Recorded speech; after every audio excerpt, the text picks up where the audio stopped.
This week, we welcome Katie Nichols, Attack Threat Intelligence Lead at the MITRE Corporation, to talk about the MITRE ATT&CK framework. In our second segment, a security roundtable discussion on all kinds of topics: vulnerability management, patching, hunt teaming, assessment management, asset assessment management, and system hardening. I can't read tonight. In the security news, Lenovo confirms a 36 terabyte data leak vulnerability. Slack resets passwords after 2015 data breach. Why Bluekeep hasn't wreaked havoc yet, and why you don't need a burner phone at a hacking conference. All that and more on this episode of Paul's Security Weekly. This is Security Weekly, for security professionals, by security professionals. Broadcasting live from G-Unit Studios in Rhode Island, it's the show where exploits run wild, packets aren't the only things getting sniffed, and the cocktails flow steady. It's Paul's Security Weekly. Effectively securing your organization and its reputation requires a smarter approach. To maximize efficiency and minimize risk, security experts turn to LogRhythm, the only leading solution built solely for security teams by a security team committed to your success. With next-gen SIEM, user and entity behavior analytics, network traffic and behavior analysis, security automation and orchestration, and compliance, LogRhythm provides security made smarter. Is your IT team ready to face the next implementation or upgrade? Do you have a pool of talented team members who are trained and ready to support your organization's growth? The right IT skills development platform can get you past the IT skills gap. With training content that's so engaging, some even call it binge-worthy learning, your team will watch and learn more with IT Pro TV. Get a free team trial of IT Pro TV today. Visit securityweekly.com/IT Pro TV. Are you an enterprise dissatisfied with overpriced analytics software that can't keep up with modern data? If so, then GravWell is the solution for you. GravWell is an unstructured data analytics platform for enterprises who demand total data visibility across their network. GravWell lets your security team go beyond the SIEM and fuse data sources to correlate and answer questions you didn't know needed to be asked. Go to gravwell.io/securityweekly for an unlimited data trial and gain uncompromising visibility today. And here he is, the man, the myth. He's just the man. He's Paul Asadorian. Welcome, everyone, to Paul's Security Weekly. This is episode 612, being recorded on July 18th, 2019, right here in G-Unit Studios. To my left, Mr. Patrick Laverty. Patrick, welcome. Hey, thanks for having me here, Paul. And I heard a little birdie mention something about you selling things at DEF CON this year. Yes. So, got one of these really neat little hats that I think you're selling, and maybe a t-shirt too. How much are those things together? So I said it publicly, so we'll honor this. A hat and a Hack Naked t-shirt is $20 for both. You can't do that. $20 for both. Paul, you got to think about your children. You have to buy 5 sets, but they're $20. Okay. No, I'm just, you don't. You can buy one set, a t-shirt and a hat for $20. How are you going to stay in business at that price, Paul? I can't answer that live on the air. People are just ripping you off if they buy those. That is just way too cheap. That's it. All right. It's good. Yeah, we've had the $10 t-shirts for a while. We've had to raise awesome. prices at various points, but you know. You wait till they start getting a little bit lower, then it's like, yeah, $50 now. Yeah, like Sunday, like afternoon, right. mid, like late morning is the best time to come to the booth and buy a t-shirt. Absolutely. Because we don't want to ship the stuff home. No. So we want to sell it. So come get them. Or come find me at the booth. I start like just giving people things. I'm like, oh, hey. Hey, you look nice. I know you. Like, we did that thing, with security thing. Here, you watch the show. Here you go. Have a t-shirt. Yeah. And Sam just gives me dirty looks. Like, what? What did we set the hat out on the table there? Well, I was going to put it on once we started talking to you, Jeff. Okay. Mr. Jeff Mann is here on the lines via Skype and or Zoom. Hey, what's going on, Jeff? How are you? Doing all right. Good to have you. Getting anxious for Vegas. Yes. It's right around the corner. Yes, I want to go out and enjoy some dry heat instead of 100 degrees, 100% humidity. It's like soup in the air. It's unbelievable, the humidity right nasty. Now. Yeah. It's nasty. Register for our upcoming webcasts. One with ISC Squared, which is the one coming up. We did one today. I don't know what we still haven't figured out what we're going to do with the content. Adrian Santabria and I talked for an hour and a half about how to evaluate security solutions for the enterprise. So that was fun. Great content, I thought, and we'll make it available somewhere, somehow. There was no sponsor for that. It was just like Adrian and I are like, we ran out of time the last time we gave the presentation, and we wanted to do a webcast, so we did. So thank you for everyone who attended, and we'll make that available. ISC Squared is going to be talking about careers in IT security. securityweekly.com/webcasts. If you missed any of our previous webcasts, you can go to securityweekly.com/on-demand. Katie Nichols is the attack threat intelligence lead at the MITRE Corporation, where she focuses on sharing how attack is useful for moving towards even a threat-informed defense. I can't read tonight. I don't know what is going on. You gotta just talk. Never mind reading. She is also a SANS instructor for Forensics 578 Cyber Threat Intelligence. Katie, welcome to the program. Thanks so much for having me. And you got it. The keyword is threat. Yes. So if you got that, you're good. It's You're just good. a lot of words otherwise. You're all about the threats. Katie, how did you get your start in information security? Yeah, I used to say that I have kind of a non-traditional path, but I've since realized that it's rare that someone has a traditional path. Yeah, like a non-traditional path is a traditional path into security. Yeah, exactly, because people from all backgrounds. So I went to a liberal arts school, small women's college, wanted to do journalism, and got out of school, couldn't really get a job in journalism. I was really lucky because Department of Defense was trying to hire people to train up to do cyber, and I was kind of right place, right time. They were like, you seem smart enough.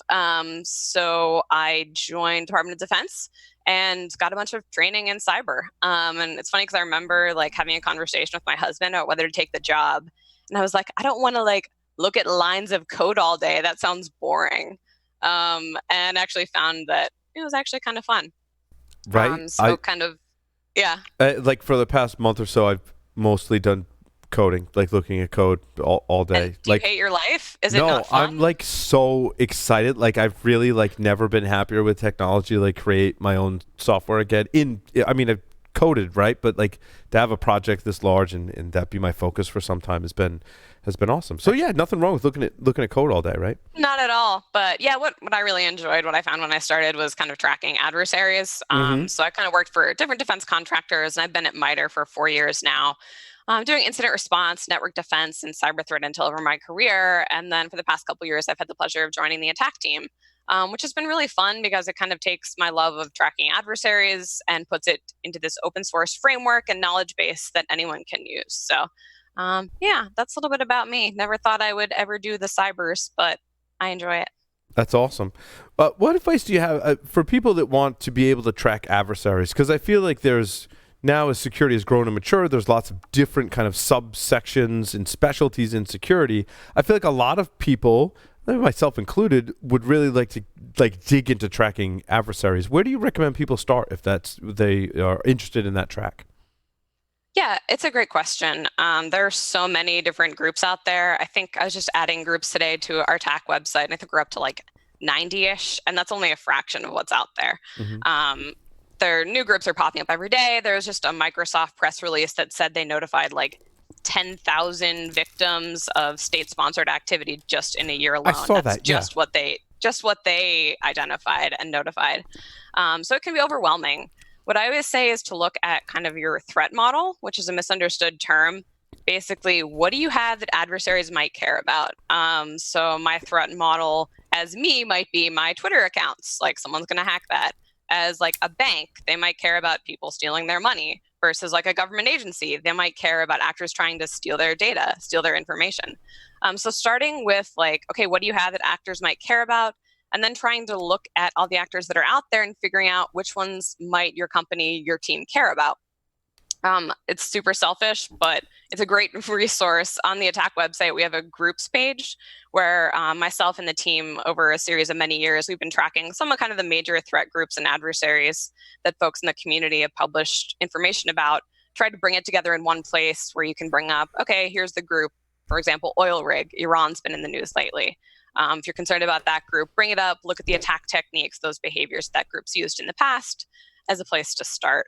Katie, Yeah, go ahead. Is there heavy vetting in some of these groups? I remember when I worked at the university, for example, we would see a lot of newer attacks, and the thinking, I don't know how true it is today, but the thinking back then was universities were such fertile ground for attackers that they would test their attacks out in universities. So we would often see early campaigns, we would share those on a list, but it was a very heavily vetted list. And as soon as you left the university space and went to work for a non-university, like you were off, that's it, you're cut off, nothing else. Is it still like that today, I would assume, in some groups? Oh, absolutely. You know, there's all that stuff publicly out there that we look at for attack. But then I tell people, you know, in cyber threat intel, it's all about the relationships you make and the people you know. A lot of it is kind of invite-only groups because, like, for attack, we look at public info. And we know that there's good reason to not make some information about adversaries public because then they might change what they're doing. Yeah, so I see a lot of invite-only. It's sort of like Fight Club, like you don't talk about it. But, okay, like, we had a beer together at a conference, and so you're cool, and you can help out, and you can be part of the group. So I always tell people, yeah, Black Hat's coming up, DEF CON's coming up. Go talk to people, make relationships, you know, buy a T-shirt, and then maybe they'll let you in their cool kids club. I don't know. So it sounds like Katie just found a way to get free beer. Basically, you see her at a conference somewhere, you buy Katie a beer, she's going to invite you in. Yeah, but there's more vetting that goes on. It depends on the group, too. Two beers. Two beers. Not one beer. 2 beers, all bets are off. Like, you're in. Right. That's it. Okay.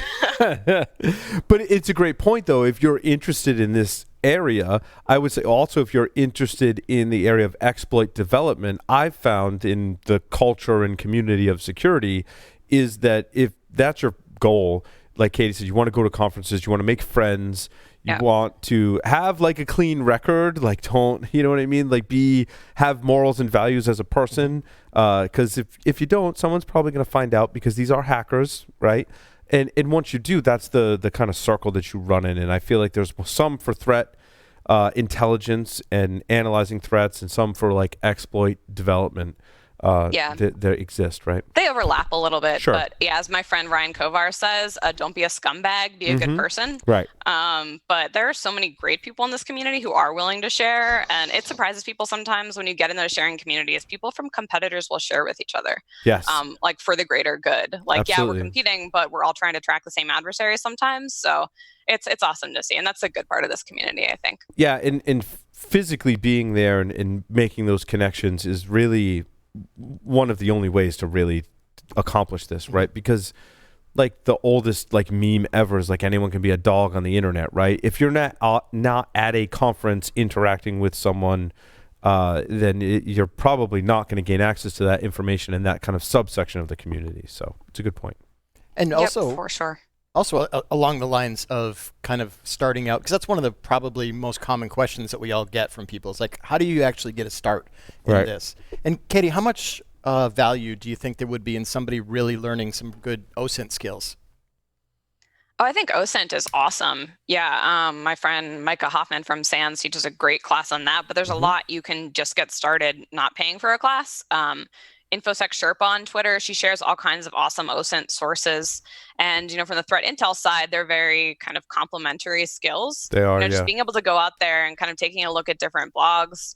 I got my start out of college working for a private investigator, which was not really cyber, but taught me a lot of great skills like SEC documents, how to like look up court documents. There's a lot of juicy stuff in there. So those are all great skills for CTI analysts to have.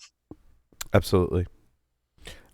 So, Katie, tell us about the MITRE ATT&CK framework, and specifically, because we've talked a lot about it on the show, but specifically, how I feel like that it's used for evaluating your security infrastructure and your defenses, and that was, from my point of view, the first really great use case for MITRE ATT&CK. I feel like more recently, we've kind of found new use cases in threat intelligence. Yeah, absolutely. And I think we still probably see that as the key use for MITRE ATT&CK. Just to back up for folks who aren't familiar, attack, the way I describe it, simply, you know, understandable if you've had 3 martinis. It's a knowledge base of adversary behaviors. Hey, this is only my first martini, okay? Well, I don't know how quickly you're sipping over there, you know? The camera pans away. I don't know. So 3 martini encyclopedia. What are the different things adversaries have done, whether it's how they gain initial access through like a spear phishing email, how do they move laterally with RDP, how do they exfiltrate info? So trying to take those things and break them down into tactics, which are the adversary's technical goals, and then techniques, how they achieve those goals. So most people are familiar with the matrix, which I have behind me. Thanks to my colleague Adam for putting that one up. And folks have used it to sort of organize their detections. Like as you mentioned, in my environment, I have a bunch of like defenses and maybe behavioral analytics, other things I want to try to track. Where do I know that my strengths and weaknesses are? Where do I have gaps? And we've seen a lot of use of attack for that. And one of the phrases that you started off my intro with was threat-informed defense. And so one thing we see is, you can go through and you can make sure you're covered for registry run keys or for spear phishing attachment. But is that really what the adversaries that you care about are doing? And that's where I think the threat intel side of attack comes in. And because it's this common structure, I as a CTI analyst can say, hey, my team, we care a lot about oil rig, for example, an Iranian group. Let's look at the techniques that they've used in the past, and then let's pass those to our defenders. Maybe our defenders are on the struggle bus. They don't have Sysmon. They don't have an EDR. They have very little, and they're trying to figure out, where do I start trying to improve my detections? Maybe you say, hey, these are the 10 techniques we've seen oil rig use in the past quarter. Start there. So a way for kind of threat intel to inform defenders.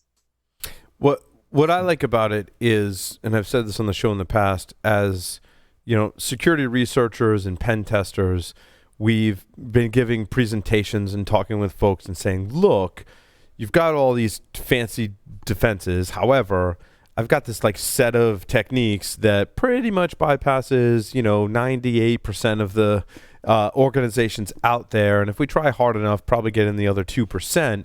And also, they are techniques that aren't built into anyone's defense. There's no patch for that. The configuration is super esoteric or super hard to implement, and you should really do these things to protect against it. What MITRE ATT&CK did was take that from the security researcher and pen tester kind of sub-communities and bring that to the masses in security. Would you agree? I mean, Katie, would you agree with that? Yeah, absolutely. We've heard from folks who said before they looked at attack, they weren't really sure how to do this, more host-based detection, more behavioral-based detection. And that's what's really super rewarding as a team is when people are like, I had no idea what to do.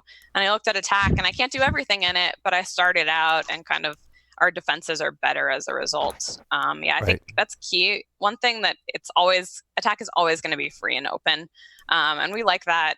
I guess, democratic approach that's really consistent with MITRE, working in the public interest too. We want to make this public so everyone can kind of benefit from it.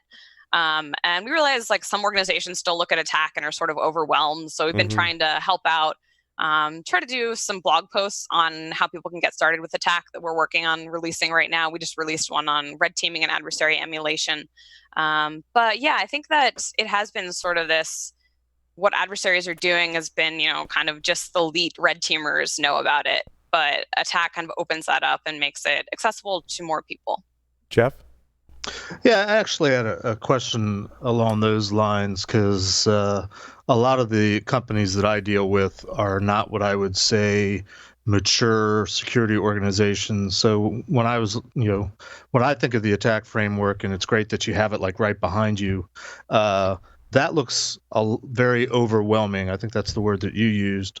I was kind of wondering if you guys have, maybe it's in your blog site somewhere, but sort of what are the table stakes or prerequisites that organizations need to have in order to actually even begin to use the attack framework?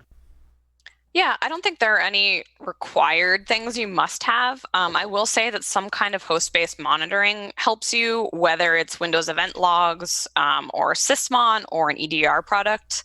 And I say that because a lot of attack is sort of lateral movements, things that you'd more easily see on the host. Some of attack, like initial access, exfiltration, command and control, you could see from the network side. And we've seen a lot of value in that as well, but to kind of cover most of attack, I think it helps to have some kind of host-based logging or tool, but not required. We've also seen people create, our team recently released Zeek analytics that are mapped to attack. So if you have Zeek, even though it's more network-based tool, that would help you. So I think some kind of log collection would be ideal. And Katie, but even if you don't have that, yeah. Zeek is bro, right? Yep, Zeek is bro. I know. Bro / Zeek / I know. I think many of us are struggling with that because it was bro for so long. Yeah. A lot of people struggle. I was actually thinking more organization and foundationally, not any specific tools or things that you're using, but like who needs to be using those things in an organization? What kind of organizational structure is sort of assumed to be in place, and what might that organizational structure? I mean, as basic as I work with companies that really don't have security organizations in any way, shape, or form. They have IT departments with a couple guys that run the scanner once a month or do this once a month or whatever, and other duties as assigned type of thing. Is there sort of a presumption that you need to have something in place already, like let's say a security organization, and what does that look like, and what's sort of the bare minimum? Super interesting question to come at it from like a people question. From my perspective, I think if you have even one person who cares about security, they can get started with attack. Maybe they have a host they're looking at and they want to try to figure out what are some of the persistence methods that I should look at to see if this host is compromised. Cool, we have a persistence tactic in attack that can help them out. So, I think at scale, we've seen larger organizations who have, maybe a threat intel team, like detection engineers, SOC analysts, red teamers. They can use attack, and we see value there using it as a common language, kind of communicating across teams. But I think even if you have a couple security people, there can be a lot of value in just understanding maybe like what they should be looking at on the system, what logs they should even start to collect. We have data sources mapped to each technique that can help folks out there. So, to answer your question, Jeff, I don't think you need to have a huge team. If you have even a couple security people, I think attack can be useful.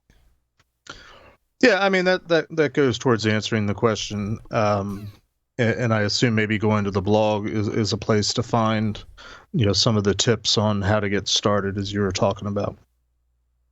Yep, absolutely. I always say, from the threat intel side, for example, take a group you care about. Like I walk through in the blog, okay, we're in the pharmaceutical industry. Let's just search the group page to see what groups have targeted pharmaceutical companies in the past. Look at the techniques they've done. Start small. Start with one technique. My colleague John wrote about trying to write your first behavioral analytic. There are repos out there.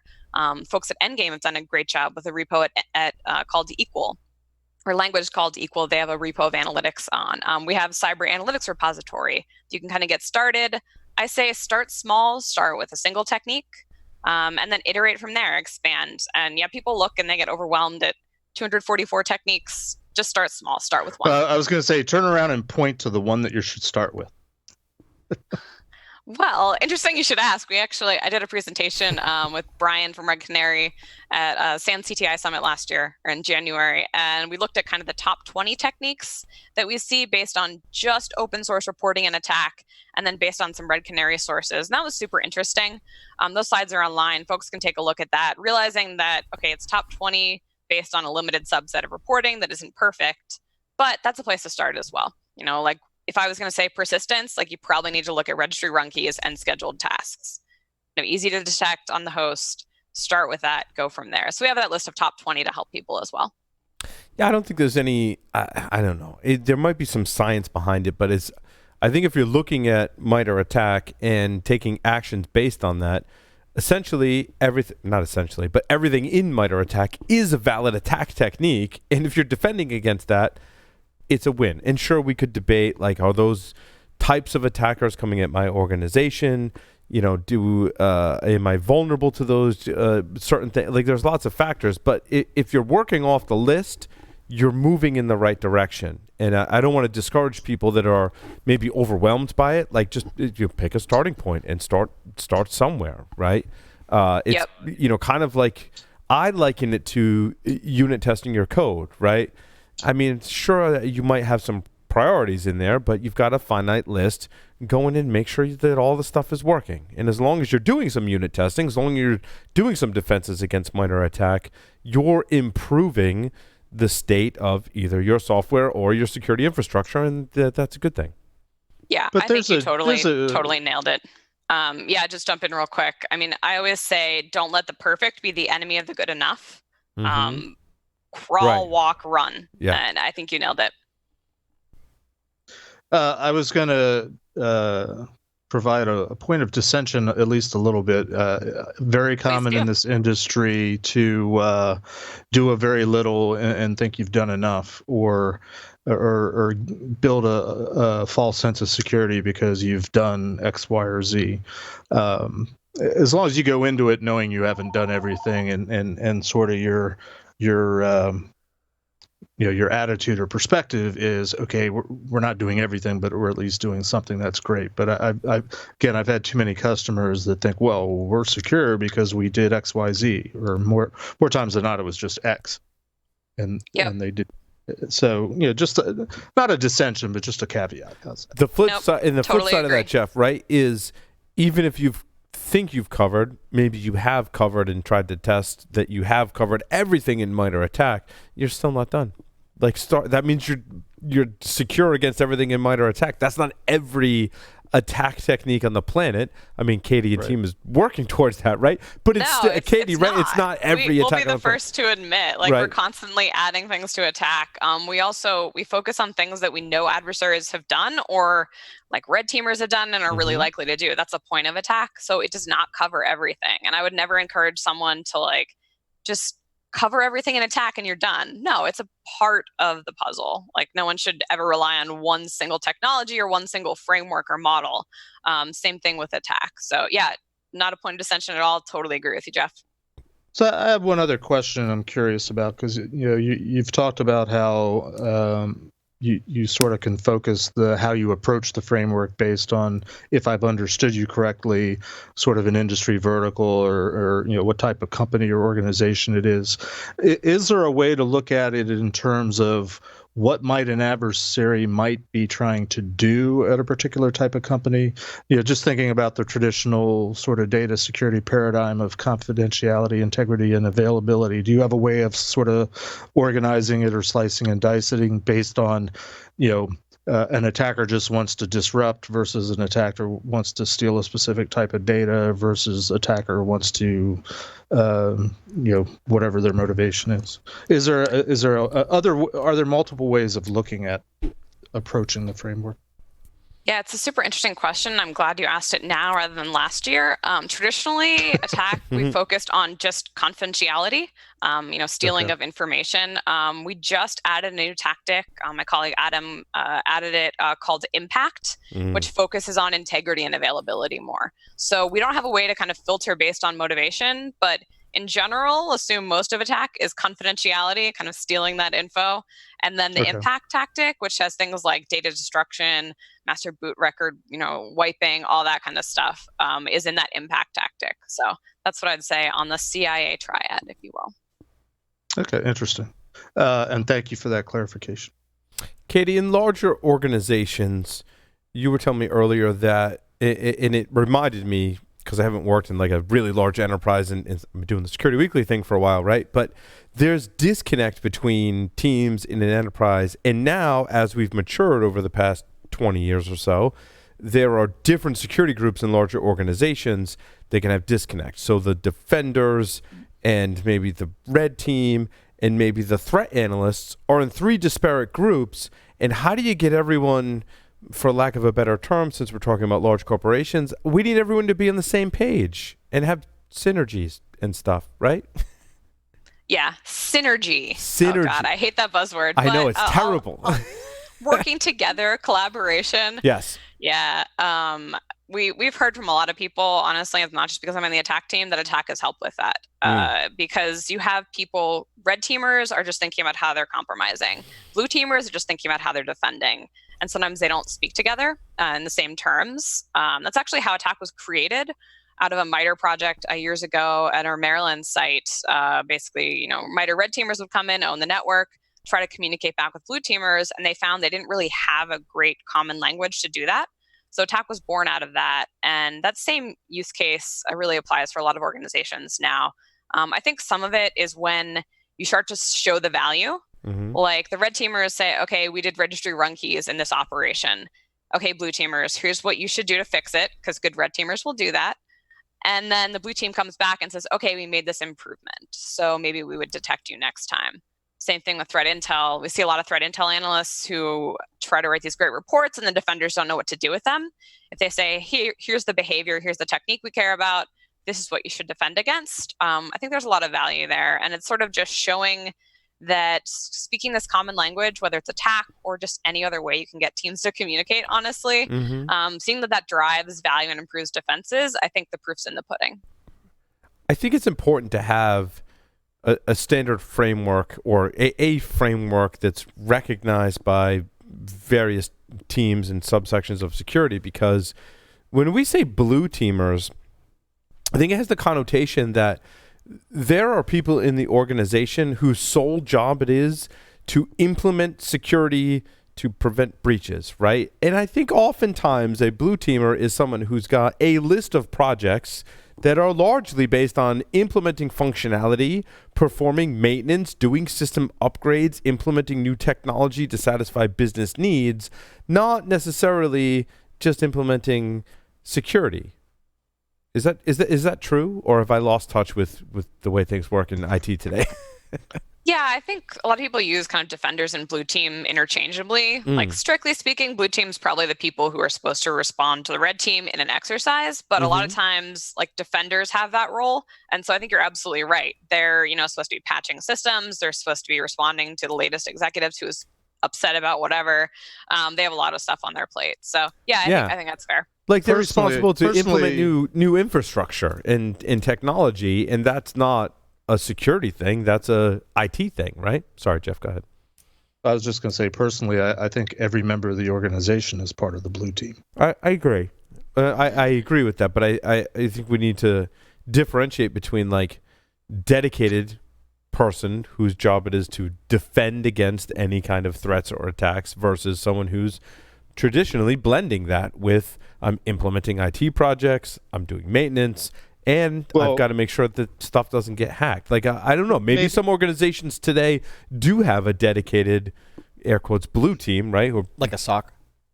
Well, I think a SOC is more detection, right? Not so much response. Because you're going to have your system administrators that are probably, hopefully, keeping things up to date and patched, as well as having your SOC that is trying to detect and get people going when there's an issue. Right. Yeah, I was going to say, Paul, I think maybe a better way to phrase the question is, what is the makeup of a blue team in an organization? Because that's what we're getting at now. Who participates and who shares the responsibility? Right. Yeah, I think it varies from org to org so much, but you see a lot of defenders kind of have many things on their plate, as you said. And I think it's all about defining who's supposed to be doing what, and then being patient between teams. Yeah, I think it's not easy. Blue team is really, I think, everyone's. At the end of the day, blue team's everyone's job, right?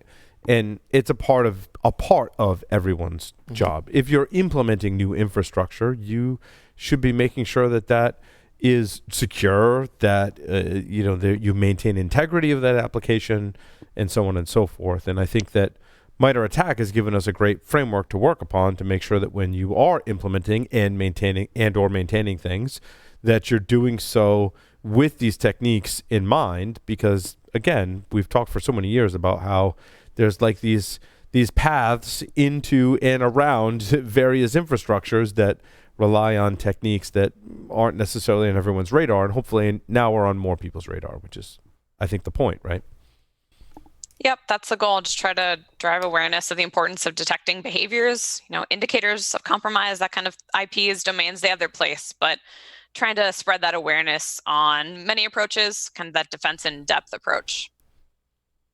And there are some new things coming out with ATT&CK. You already mentioned some recent improvements on impact, which I really, really liked.